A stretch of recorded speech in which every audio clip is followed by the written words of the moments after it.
بسم الله الرحمن الرحيم الحمد لله رب العالمين والصلاة والسلام على خير خلقه محمد وآله الطيبين الطاهرين واللعنة النبي على أعدائه أجمعين أما بعد قال الله الحكيم بسم الله الرحمن الرحيم ظهر الفساد في البر والبحر بما كسبت أيدي الناس ليذيقهم بعض الذي عملوا لعلهم يرجعون. رسول اسلام صلی اللہ علیہ وسلم کا اللہم صلی علی محمد وآل محمد بیان کرتے ہیں. یہ نکتہ بار بار بیان کیا گیا ہے کہ قرآن کے اندر اور معتبر احادیث کے اندر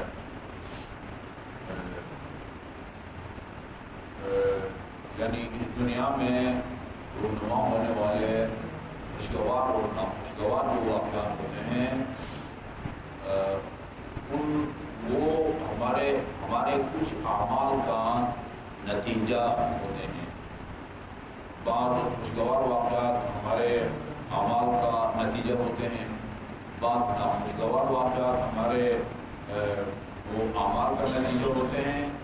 اچھا، بعض کے آپس کے تعلق کا سمجھ میں آتا ہے کہ بھئی یہ کام ہم نے کیا تھا، اس کا یہ نتیجہ نکلا، اور عقل بھی سمجھتی ہے کہ اس کا یہ نتیجہ نکلنا چاہیے، یہ سمجھ میں آتا ہے.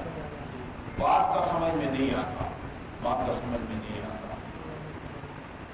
ہمیشہ باوجود رہنے سے رزق و روزی میں اضافہ ہوتا ہے، یہ اس کوئی سمجھ میں نہیں آتا اس سے کیا وجہ ہے. یہ ہمارے امیر نام ہے نیا مؤذن، یہ جب آذان دیتا ہے مستحب ہے اللہ اکبر، آپ بھی ساتھ ساتھ اللہ اکبر کہیں، اشہدو ان لا الہ الا اللہ، ساتھ ساتھ ہم اشہدو ان لا الہ الا اللہ. اسی طرح آخر میں لا الہ الا اللہ، اس کو حکایت آذان کہتے ہیں، ساتھ ساتھ نقل اتارے بھئی یہ بھی من جملہ رزق و روزی میں اضافہ کرنے والا عمل شامل ہے. اس کا کیا تعلق ہے بھئی؟ محنت کرو تو رزق و روزی میں اضافہ ہوگا. ایک بات سمجھ میں آتی ہے، سویرے سویرے جائے گا، سارا دن محنت کرے گا، اوور ٹائم کرے گا، زیادہ کمائے گا، نہیں کرے گا تو فیس تنخواہ ملے گی. کچھ کا سمجھ میں آتا ہے، کچھ کا سمجھ میں نہیں آتا. یہ آیت جو پڑھی ہے نا، یہ بڑی عجیب ہے. ظہر الفساد، اچھا یہ آپ ترجمہ سب آخر میں کرتے ہیں کیونکہ وہاں نے فساد کرے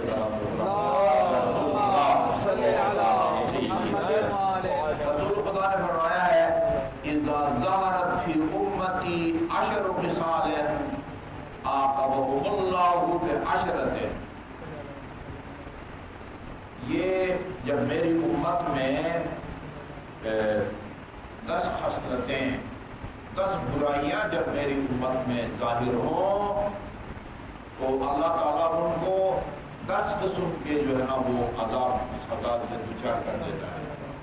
10 گناہوں کا گناہ، 10 قسم کی سزائیں. اب دیکھیں کس گناہ اور سزا میں تعلق جو ہے وہ سمجھ میں آتا ہے اور کس کا تعلق سمجھ میں نہیں آتا.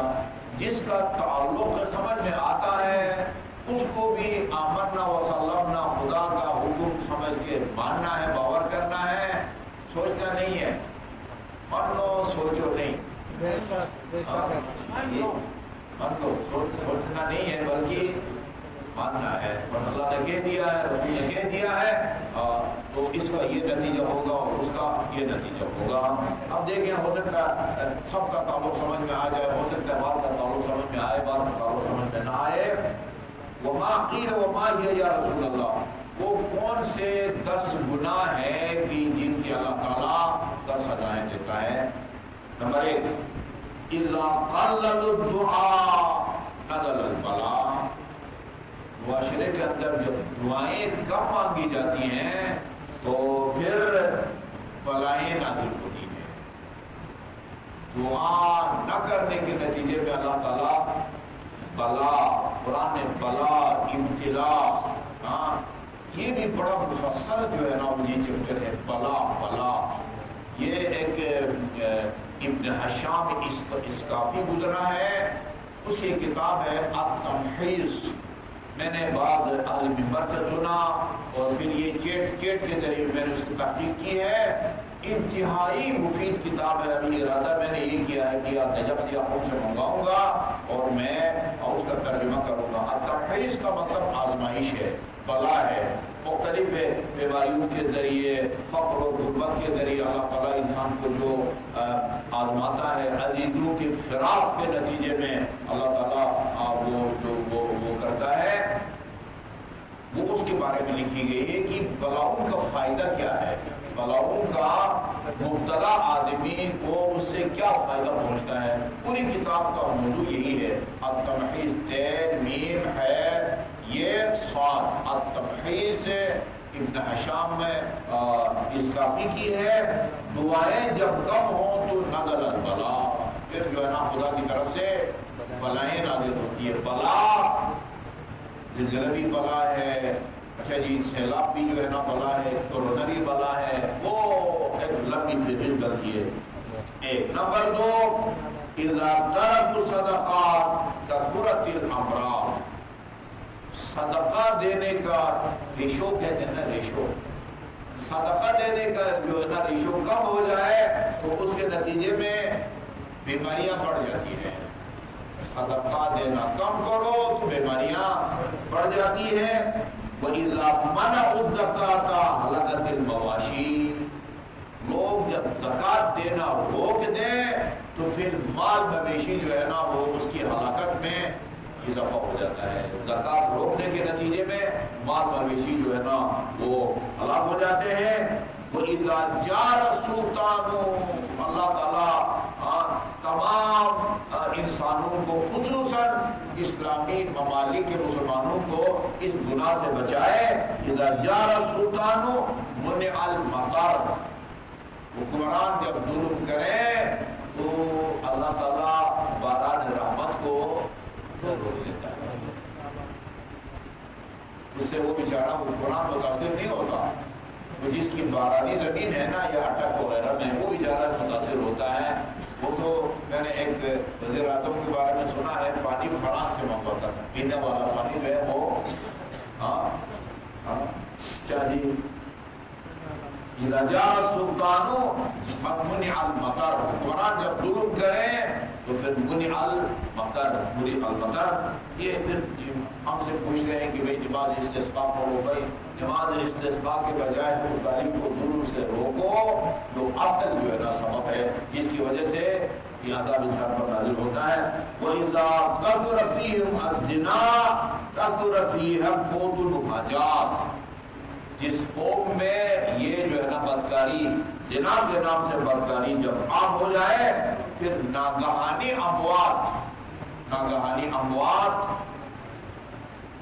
یہ ناگہانی اموات کا مطلب یہ نہیں ہے کہ وہ جو بدکار ہے وہ مرتا ہے، نہیں، یہ بھی عجیب مسئلہ ہے۔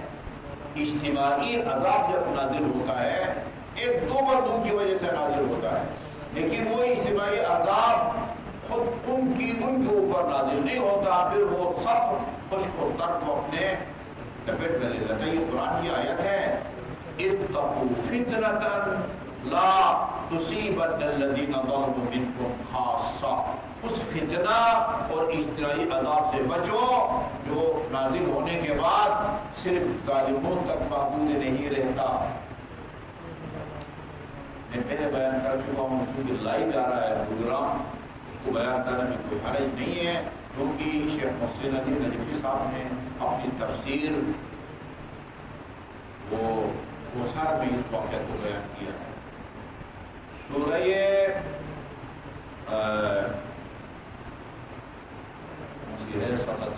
77ویں آیت ہے، سورہ نہیں بقرہ تو دوسری ہے، مرسلات، سورہ مرسلات سورہ نمبر 77 ہے۔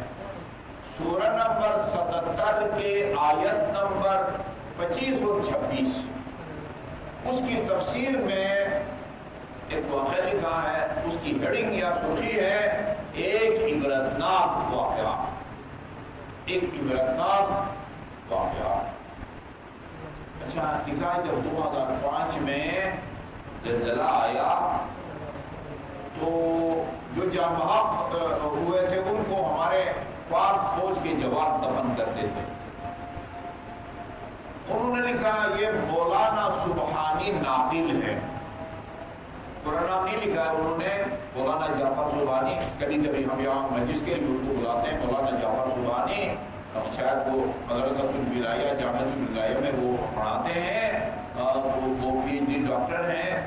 مجھے بھی سنایا تھا اور لگتا ہے انہوں نے یہی واقعہ شیخ صاحب کو بھی سنایا تھا۔ انہوں نے لکھا مولانا سبحانی ناقل ہے کہ اس وقت ان کے بھائی فوج میں آفیسر تھے، مجھے انہوں نے بتایا تھا میجر تھے، 2005 میں ان کے بھائی میجر تھے، پاک فوج کے جوان جو ہے جان بحق ہونے والوں کو دفن کر رہے تھے۔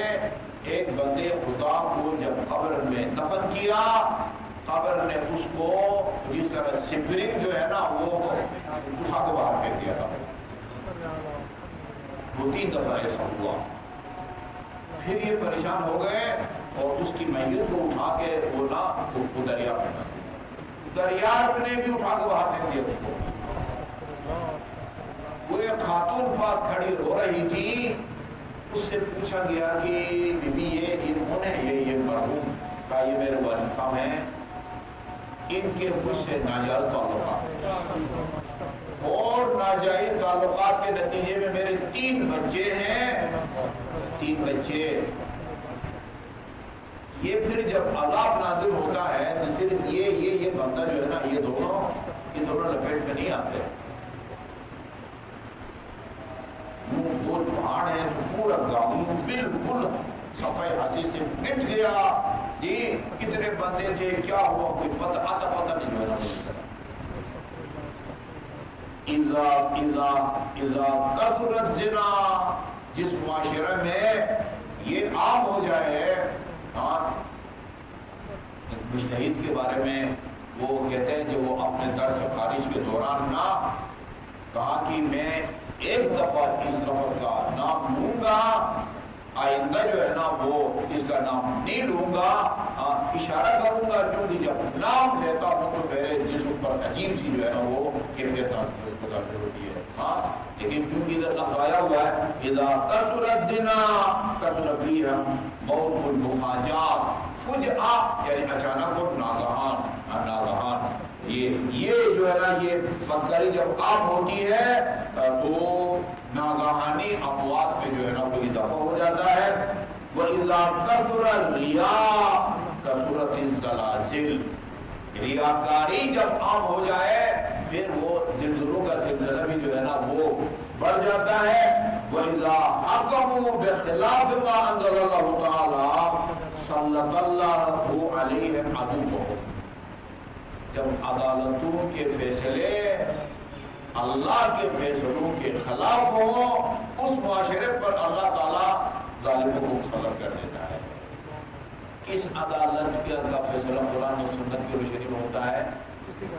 وہ فلاں جو ہے نا وہ لندن کے جج نے یہ فیصلہ دیا تھا، اس کی روشنی میں اور اس کی بنیاد پر یہ فیصلہ کر رہے ہیں جج صاحب۔ وہ انڈیا کے فلاں ہندو نے جو بولا قانون جو ہے نا وہ خدا اور قرآن کے خلاف کیا، اذا حکموا بخلاف ما انزل اللہ تعالی، اللہ نے جو احکام نازل کیے ہیں ان کے خلاف جب فیصلے کیے جاتے ہیں تو سلط علیہم عدوہم، اللہ تعالیٰ انہی کے دشمن کو ان کے اوپر مسلط کر دیتا ہے۔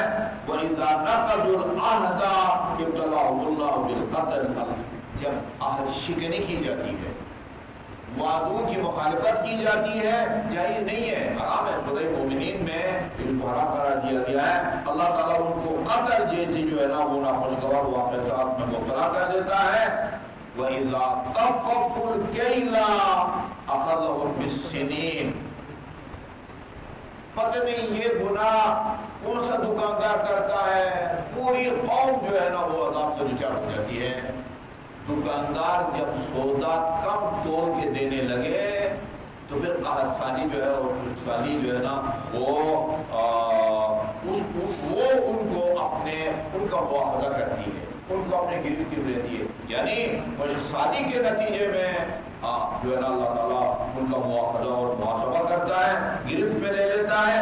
اس کے بعد رسول خدا نے اس آیت کریمہ کی تلاوت کی، سورہ روم کی آیت نمبر 41 ہے، ظہر الفساد فی البر والبحر بما کسبت ایدی الناس، لوگوں کے اپنے اعمال کی وجہ سے خشکی کے اوپر بھی اور سمندر کے اندر بھی بگاڑ پیدا ہو جاتا ہے۔ فسادات کا مطلب یہ نہیں ہے کہ ملک میں جو ہے نا وہ جلوس نکلے، اشارے توڑے، لوگوں کی گاڑیوں پر پتھراؤ کرے، نہیں، بگاڑ، زلزلہ فساد ہے، طوفان جو ہے نا وہ ہے، آندیاں فساد ہے، یا بما کسبت ایدی الناس لیذیقہم الذی بعض الذی لعلہم یرجعون۔ یہی آیت کریمہ عجیب ہے، تاکہ اللہ تعالیٰ انہوں نے جو گناہ کیے ہیں ان میں سے بعض گناہوں کا، سب کا بھی نہیں کرتا، بعض گناہوں کا مزہ چکھاتا ہے، شاید باز آ جائے، یہ ہے تاکہ وہ باز آ جائے، تنبیہ کرتا ہے ان کو، اور یہ تنبیہ کرنا بھی اللہ کی طرف سے ایک عنایت ہے۔ لہٰذا رسول خدا صلی اللہ علیہ وسلم نے اس روایت کے مطابق جناب ام سلمہ نقل کرتی ہے نا کہ بھئی آج رات کو میں نے دیکھا رسول خدا اس پر وہ نہیں ہے، بستر پر نہیں ہے، میں گھبرا کے گھر سے باہر نکلی، گھر کے صحن میں ایک دعا مانگ رہے تھے، اس کا آخری جملہ یہ تھا، الہی لا تکلنی الی نفسی طرفۃ عین ابدا، ایک لمحے کے لیے بھی مجھے ہر قسم کے آزمائش سے محفوظ اپنے حالت پر آزاد مت چھوڑ۔ سلمان رو پڑی اور کہا کہ یا رسول اللہ یہ آپ کیا بات کرتے ہیں، آپ اس طرح کی باتیں کرتے ہیں، آپ کو اپنے حالت پر چھوڑ دیا تو کیا ہو جائے گا؟ فرمایا اللہ تعالیٰ نے میرے بھائی حضرت یونس کو ایک لمحے کے لیے اپنے حالت پر چھوڑا، ان کو اژدہا کی پیٹ میں جانا پڑ گیا۔ مچھلی کہنا بھی درست نہیں ہے حضرت، یہ کوئی چھوٹے خط جو ہے نا آدمی تو نہیں کہہ دو، ایک پورا انسان جو ہے اس کے پیٹ میں جاتا ہے، وہاں جو ہے نا وہ ہے کہ اگر انہوں نے وہ تسبیح نہ پڑھی ہوتی، استغفار نہ کیا ہوتا، قیامت تک اس اژدہا کی پیٹ میں رہتے۔ یہ قرآن کے الفاظ ہیں، ٹھیک ہے جی۔ یہ بھی یہ گناہوں کے بعد آزمائش میں ڈال دینا، متنبہ کرنا، خواب غفلت سے بیدار کرنے کے لیے اللہ تعالیٰ بعض آزمائشوں سے دوچار کر دیتا ہے تاکہ لوگ یرجعون، تاکہ باز آ جائیں۔ اللہ تعالیٰ ہمیں انفرادی اور اجتماعی آفات سے محفوظ رکھے۔